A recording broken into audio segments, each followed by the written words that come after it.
now here we're going to go through some quick resume tips. I'm going to go through this page relatively quickly because we're about 30 minutes in the call now, and I know that many of you probably have worked in several professional positions before, so I don't want to bore you here. Again, never have your resume be more than one page long. Always start with action bullet points.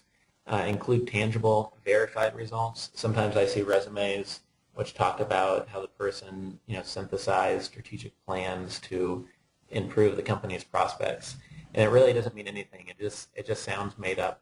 You really want to focus on, raise $200 million in capital from family offices and wealth management firms in 4 months. Something like that, which is very, it's time constrained, it's specific, it's tangible. Everybody knows what you mean, regardless of whether they were there working at the company with you or not. So make sure your resume reads like that, very tangible and verified actions. Always start with your strongest experience or education. If you have no experience, but you have an MBA, did some strategic projects in school related to hedge funds, or you did some training program related to hedge funds, then put that at the top of your resume. If you have a lot of great experience, but you didn't even graduate from high school, then obviously you'd put the experience at the top.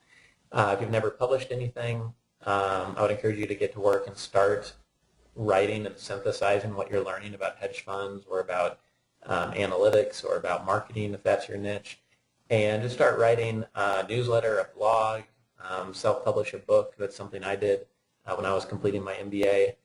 And it really just helps you synthesize your knowledge, and having something tangible you can show potential employers or clients down the road really makes a big difference. And it's just one more thing that can set you apart from the competition out there. Just a reminder, if you're within the CHP program, we have a resume template you can use just to make sure your resume looks professional. It might just save you a half hour, an hour of reformatting your own if you need to fit it into one page.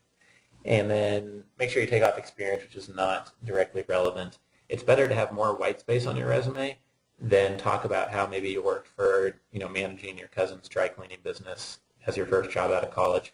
So just make sure it's directly relevant, because it'll take away from your positive experience and training if you have non-relevant experience there.